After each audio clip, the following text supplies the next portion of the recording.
It's time for the Las Vegas Sportsline. Brought to you by the Golden Nugget with sports director Tony Miller. Money won is twice as sweet as money earned. Presented by WagerTalk.com. And here we go. It's the Friday edition of the Las Vegas Sportsline. We head into the first non-football weekend in a long, long time as we get geared up for Super Bowl 52 taking place next week. We'll talk plenty about that today. Teddy Covers is here. We will have Tony Miller can't make it. He's gotten tied up with some stuff. But Aaron Kessler from the Golden Nugget will be joining us a little bit. We'll get a lot of behind-the-counter stuff from him. Kelly Stewart later on in the show. And I don't understand the no football. There's a Senior Bowl tomorrow. I There's forgot the about Pro that. Bowl on Sunday. Forgive me. There's a ton of football. Just nothing that anyone's going to bet on. Or watch. No, the Senior Bowl actually is watchable because, I get to see tomorrow's stars, hopefully.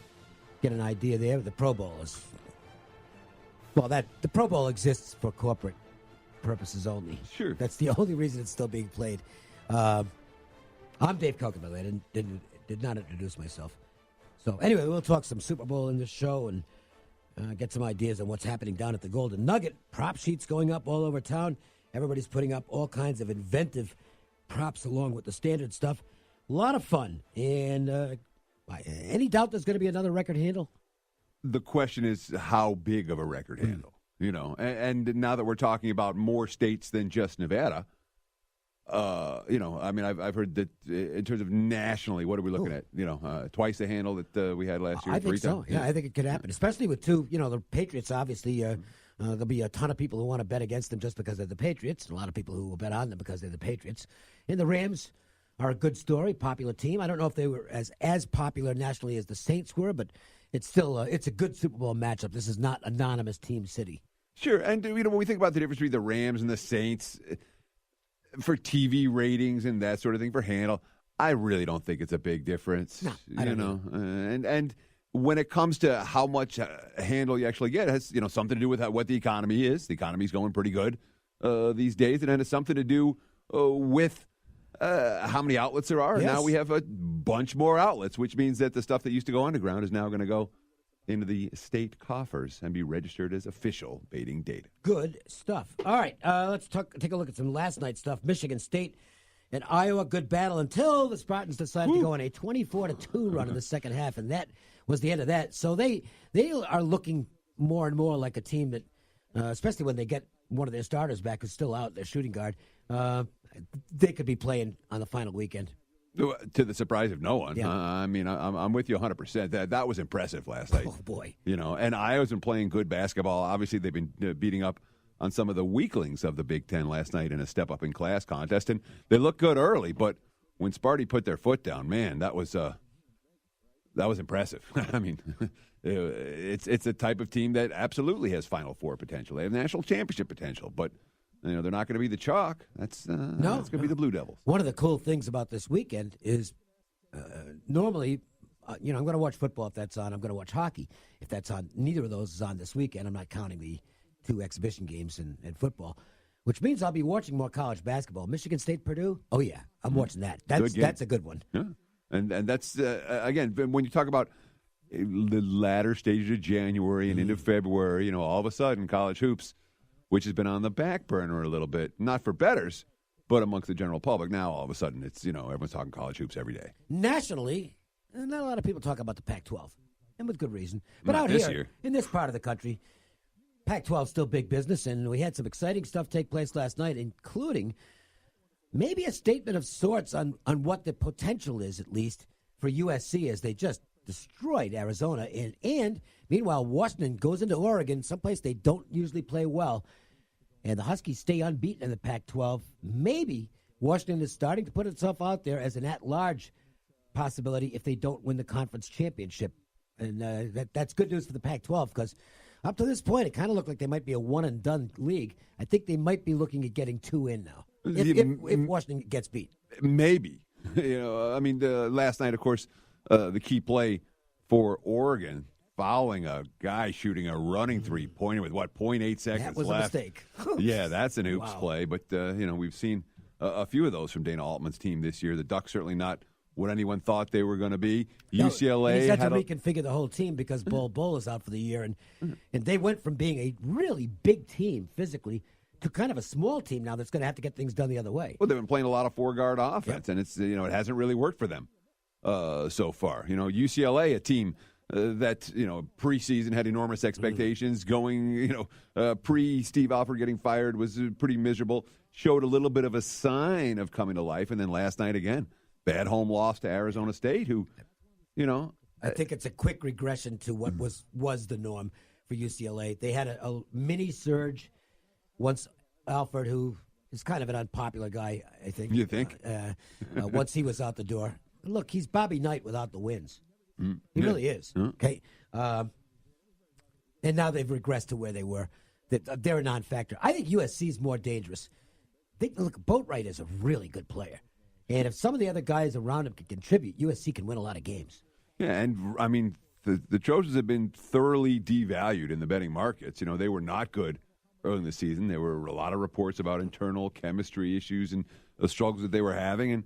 And now, all of a sudden, they've appear to have started to put it together. Of course, they still haven't won a road game yet. No. So you don't want to put the cart before the horse about what the Trojans are capable of doing. But if you want to talk about a team with upside over the back half of the Pac-12 schedule, USC certainly has it, both straight up and against the spread. One team we didn't mention is Oregon State, which under the radar is just winning games. And they got another one last night. They were supposed to beat Washington State. It's not a big deal. This next game is a big deal. This is a really big and it won't get any attention, especially on a weekend where you've got the SEC and ACC having their whatever, or what is it, Big 12, and I forget. It's you've got some big non-conference games this weekend. So this game will get lost in the shuffle, and it's a late game anyway, I think so. But Oregon State, Washington, at Oregon State, at Corvallis. This is a really big game in the Pac-12, and one I want to watch. Yeah, that's actually a 1 o'clock game. Oh, it is? So it'll be... God damn it. I was hoping it'd be a night game, so it'd be after all the other stuff is done. And, of course, it'll be on the Pac-12 network, so if you have DirecTV, yeah. Oops. They got to fix that. We've been saying that for years, and it's not fixed. Does Larry Smith understand how this is hurting the league? It's hurting them in football and basketball. You're not getting eyes. You got to have eyes. It baffles me, and the ACC network's next, Yeah. I'll bet you they get theirs fixed before the Pac-12 does. Sure. I think the ACC understands more that we can't lose all those eyes. All right, let's see. Anything else? No. Let's go to our MJ Christensen 4-4. 1, 2, 3, and to the 4. Put them fours up. Put the fours up, I said. Do it right now. Tonight's action is just around the bend, and the guys want to get your night off to a great start. 4. It's the Las Vegas Sports Lines 4 at 4. Not 1, not 2, not 3, but 4. Unbelievable. James Harden has scored 30. The game hasn't started yet, but he's already put 30 up for the Rockets tonight against the Raptors. What was that the other night? 61 points, 15 boards, 5 steals, and they still didn't cover the spread against the Knicks. It's like the other, especially with Capella out now, it's like the rest of the team's kind of standing around and saying, okay, you do everything, James. And that does not bode well for them, in my opinion, as they face the Raptors tonight. Well, and there was 3 games in a row in which all of Harden's points came unassisted. During this, he's averaged, 52 points a game over his last 5. But when there's 3 games during that stretch that not one teammate passes you the ball for a layup, for a catch and shoot, for anything, that's the Rockets. Right? Kenneth Faried's going to help that team. We saw it already, and it didn't matter ATS against the Knicks. They were big chalk there. Tonight, they're in a very rare home dog roll, but tonight, James Harden's got to score his points against Kawhi Leonard, who's a pretty good defender. He's had an extra day of rest because he didn't play in the second of back-to-backs for Toronto earlier in the week. And certainly from a depth perspective, Raptors a lot deeper than the Rockets are at this stage of the campaign. Indiana at home tonight in college basketball. and the Hoosiers are desperately in need of a good win to kind of stem the tide. They are struggling right now. Not going to be easy. They're facing John Beilein's Michigan Wolverines. And, it's a short line. It looks tempting to bet Michigan here. I didn't do it. But it's kind of the only side I could look at because Indiana is just not – they just don't have it together right now. And this is not an easy team to play even when you do have it together. Yeah, I mean, and again, the Wolverines, 1 loss on the season. Now, they're not covering every point spread. But Indiana hasn't been able to hang tough with them, not in any recent meeting. The last 5 times they've met has been Michigan with the win, Michigan with the cover. Just about all of those wins. There was one at Assembly Hall that was a challenge for the Wolverines, but most of them were pretty easy. And obviously Michigan escaping with the 2-point win over Minnesota in the post-Wisconsin hangover game. Now they're back on the highway. And the thing with Indiana, I feel like they've underachieved. They should be a little better than they are. But right now, agree with that, but I think it's gone south. The injury situation hasn't helped them. They've had trouble getting the right chemistry on the floor. But, it kind of looks like and I don't know how else to say it. I mean, Indiana at this point is they're playing for the postseason conference tournament because there's nothing else they can do in the regular season basically now. What, maybe get to the NIT? The only way they get into the big dance is if they win the NCAA tournament. If they win the Big Ten tournament. And that to me is, that's a killer when you want to look at maybe taking a home dog to spot an upset someplace. It's tough if you don't know whether the team has mentally checked out, at least for the time being. And I kind of think the Hoosiers have. Yeah, I mean, it is a revenge matchup. They get them at home now.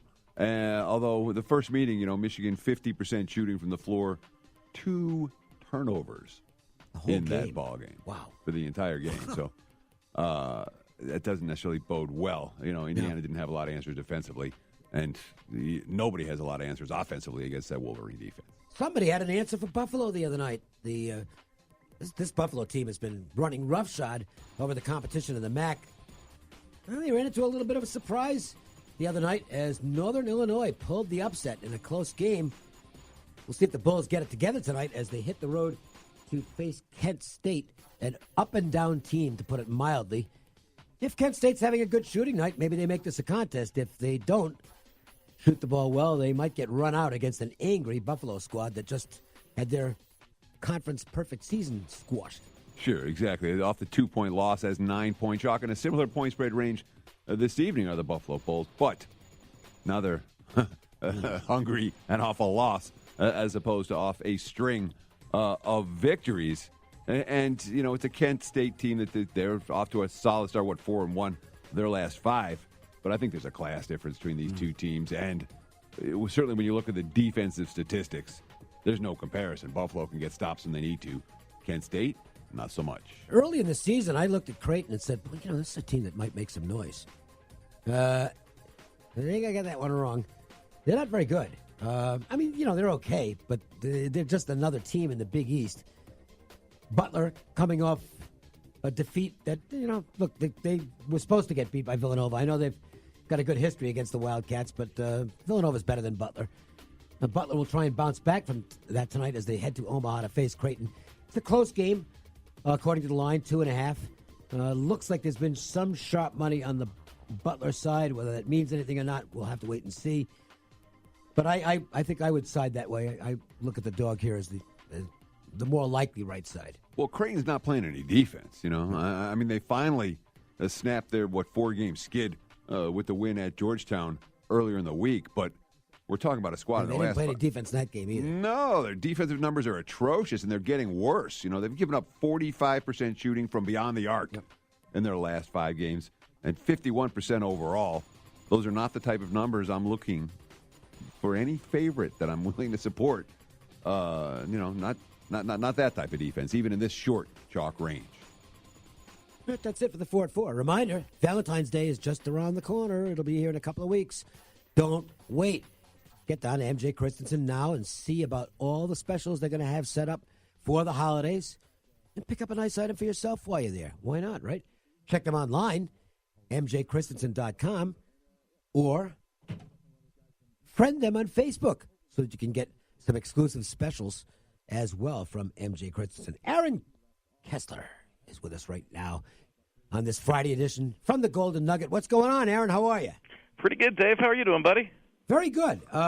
This is our lull before the storm, but not from a betting standpoint because now the props are coming out at all the locations, including yours, and we're going to just see just a ton of betting action. What's the number of props at the Golden Nugget this year? We got just a touch over 400, Dave. Wow. That's it? That's it. Nothing too much. How many nights did you spend burning the midnight oil to get